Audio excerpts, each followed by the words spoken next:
bonsoir et bienvenue à ce flash d'information sur MESD TV.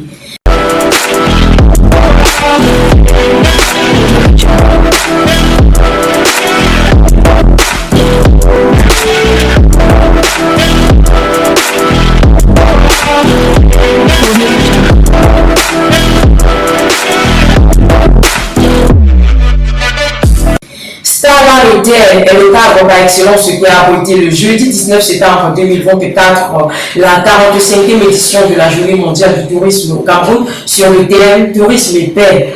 Un événement inédit placé sous le très haut patronage du ministère du Tourisme et des Loisirs et dont la délégation départementale du Fundi de concert avec les acteurs de ce secteur ont inscrit au programme plusieurs activités qui vont meubler cette autre édition de la Journée mondiale du tourisme du 19 au 21 septembre 2024.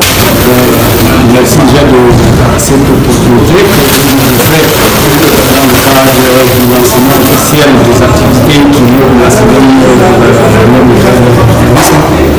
Dans le Fundi, cette journée est commémorée tous les 27 septembre chaque année. Le thème, comme là le film se produit tout à l'heure, est le tourisme et paix. Je voulais d'emblée féliciter les acteurs qui se sont mobilisés pour la réussite, pour le succès éclatant de ce lancement officiel de dite activité. Nous venons de finir avec la première phase. La deuxième journée va s'articuler autour de deux activités. Il s'agira bien d'une excursion qui va se dérouler au Mont Messa. La deuxième activité de cette journée, c'est-à-dire la deuxième journée, c'est un match de football qui va se dérouler en voie dans un village nommé de la ville de Yaoundé, dans le restaurant de Kola. La dernière journée, la journée du 21, c'est la marche sportive qui va également regrouper les acteurs de ce secteur pour la vulgarisation, pour le vivre ensemble, pour enfin aller vers la paix sollicitée par le président de la République, son Excellence Paul Biya. Déjà, la délégation départementale du tourisme et des loisirs du Fundi tutelle la directe de ces acteurs sur le plan opérationnel et à pied d'œuvre pour relever le niveau de la qualité de service à offrir aux différents touristes et visiteurs. Tout à l'heure, après ce lancement, nous allons passer à la phase d'une conférence débat autour de ce thème, mais surtout sur un atelier de renforcement des capacités des acteurs sur les normes prescrites par l'Organisation mondiale du tourisme encadrée par la loi au Cameroun. Le volet accueil et accueil. Un touriste, quand il arrive dans une différente structure ou dans une différente site, s'il n'est pas bien accueilli, il n'aura pas envie de revenir. Il est important de rappeler que la cérémonie officielle de lancement a été présidée par le représentant du préfet du département du Fundi, ici même à Yaoundé, à Starland Hotel. C'est donc devant un parterre d'invités triés sur le volet qu'il a déclaré ouvert la 45e édition de la Journée mondiale du tourisme dans la cité capitale Yaoundé. Tourisme et paix est le thème qui a permis à M. Jean-Baptiste Bamaba d'édifier les assistants venus nombreux et surtout de partager avec son expérience depuis 7 ans, car notre contribution, dit-il, compte à la promotion de la destination Cameroun à l'atteinte de 3 500 000 touristes à l'horizon 2030, objectivé par la SND 30. Le délégué départemental qui nous convie à cette étape d'échange et de discussion sur les thématiques du tourisme et notamment le thème bienvenu que nous célébrons cette année en 2024, cette année tourisme et paix. Je voudrais vraiment remercier les uns et les autres qui nous aident au quotidien à partager notre amour et notre passion pour ce secteur dans lequel nous vivons complètement. Une fois que je l'ai dit, je voudrais également remercier toute les personnes en présidence, les éminentes personnes qui sont là pour leur présence et remercier toute l'organisation pour ce qui est en train de faire. Ce qui est en 45 éditions accord au minimum qui touche la paix, c'est qu'on ne peut pas parler de tourisme là où il n'y a pas de paix. Pourquoi? Parce que si on vous montre aujourd'hui, et nous autres qui avons travaillé sur cette thématique-là, nous sommes rendus à Banega avant la crise. Nous sommes rendus à Banega après la crise. Nous sommes rendus à Nibé avant la crise. Mais on peut vous dire aujourd'hui que ces villes, partout où il y a guerre, partout où il y a conflit, donc là où il y a absence de paix, c'est la mort totale. Au jour d'aujourd'hui, les entreprises touristiques de ces villes-là, elles sont peut-être dans une résilience, mais je peux vous dire que beaucoup songent peut-être à fermer. Si ces entreprises ferment, c'est le chômage. Parce qu'à l'heure actuelle, on n'arrive pas à payer les employés. Pourquoi? Parce que ces villes, comme je prends celle du sud-ouest, c'est une zone essentiellement touristique. Elles vivent du tourisme. S'il n'y a pas la paix, conséquence, il n'y a pas de tourisme. Je vous remercie aussi, ici je connais.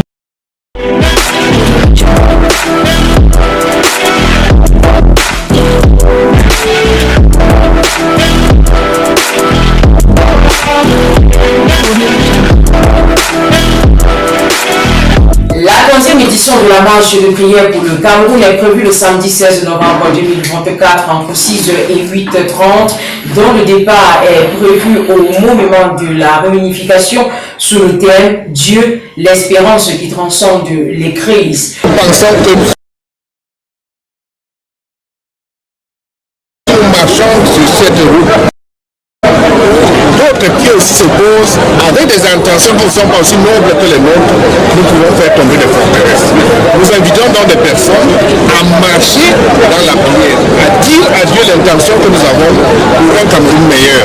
Organisée par the Cameroun National Prayer Breakfast, cette marche de prière se veut être à la fois une campagne d'évangélisation des citoyens de la ville de Yaoundé et dont l'itinéraire est compris entre le monument de la réunification, le carrefour Enya, le carrefour du lac, le monument Patrie et le boulevard du 20 mai.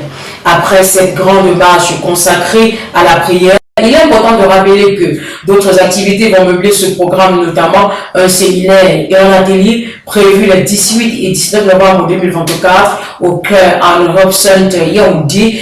Une prière pour les élus le 20 novembre 2024 au cercle municipal de Yaoundé et la journée du 21 novembre 2024 qui sera marquée par une matinée nationale de prière pour le Cameroun au Hilton Hotel. Homme de Dieu, fidèle chrétien, le moment est venu pour toi de proclamer l'évangile afin de conquérir des âmes à travers ce grand programme qui est la marche de prière pour le Cameroun.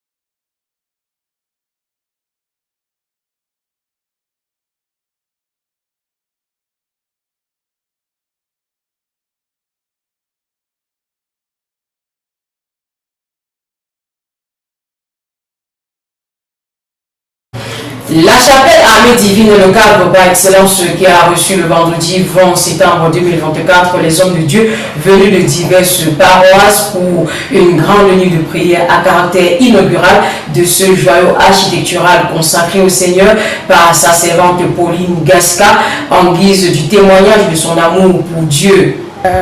Je pense que la Bible nous dit que la moisson est grande. Il y a peu d'ouvriers. Alors, je pense que je l'appelle depuis l'enfance parce que je veux prendre la première communion à 6 ans. quand j'entrais à l'école. Dans le temps, on entrait à 6 ans. Et dès lors, je veux toujours représenter mes parents dans les dimanches, parce qu'on était à 7 km dans le temps de l'église. Et aller-retour 14 km. Donc, après le cours de samedi, en fin de semaine, dimanche, c'est moi qui étais chargée de représenter la famille. Au lycée, j'entre au lycée, classe seconde, je commence les cours bibliques. Dans le temps, il y avait un groupe d'études bibliques au lycée, dirigé par le révérend Dr Libomli Liken.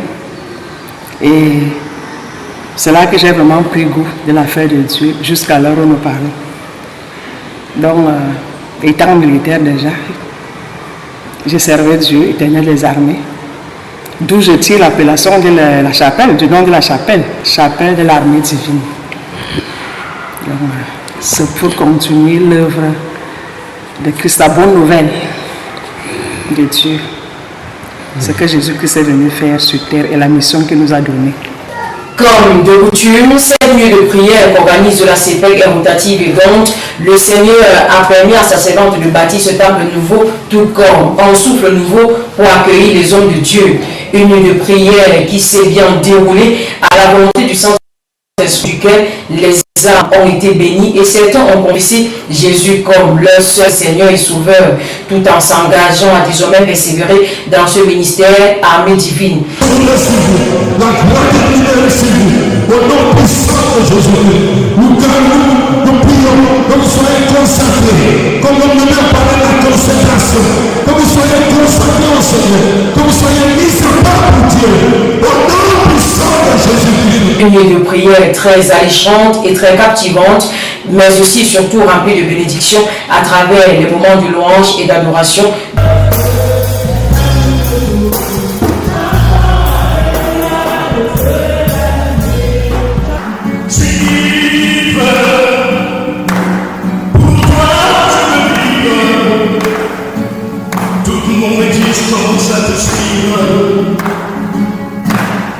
Dis-moi pardonne,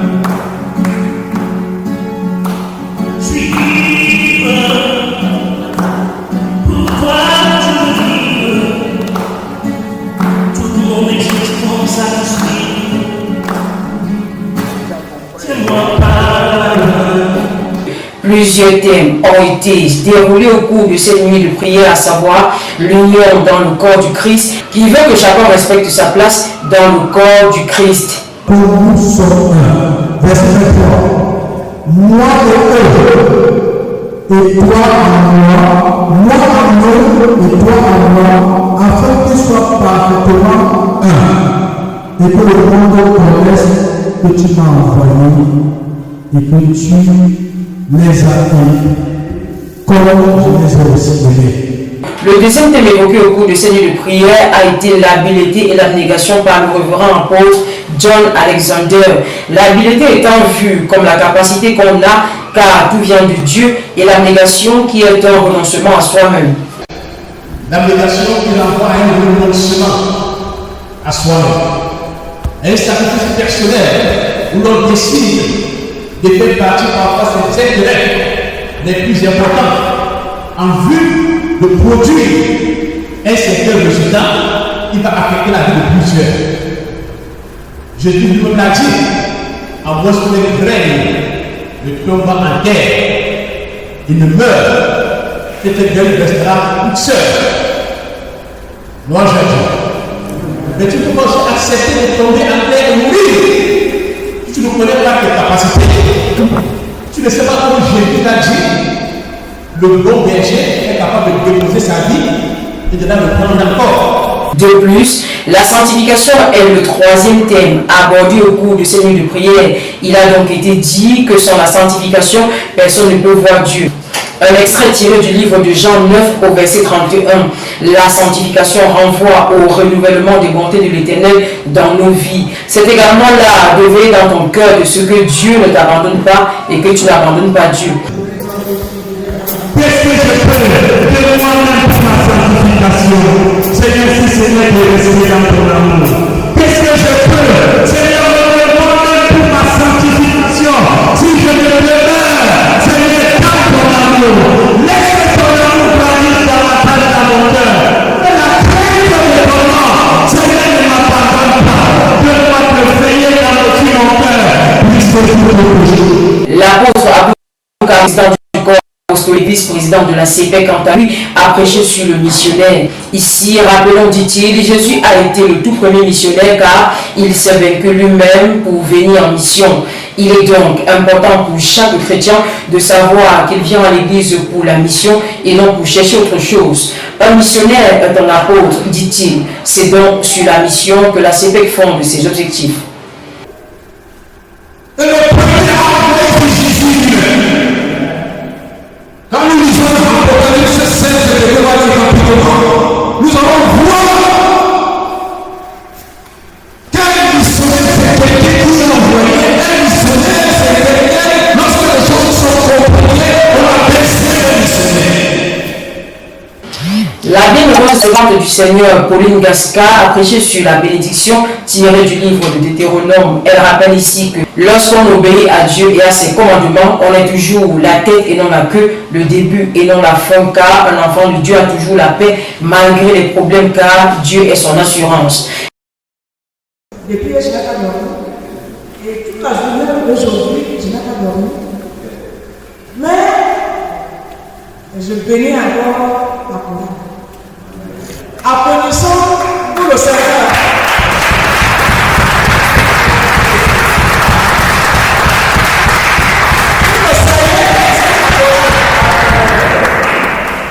La fin de cette grande nuit de prière a été marquée par une prière pour la servante de l'Éternel, Pauline Gasca, par les hommes de Dieu présents et la prière pour toutes les personnes présentes suivies d'un cocktail.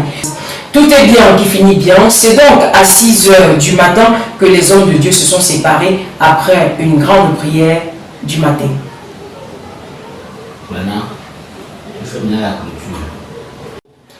Madame, Messieurs, c'est ici que prend fin ce flash d'information. Donnons-nous rendez-vous très prochainement pour un autre numéro. Bonsoir.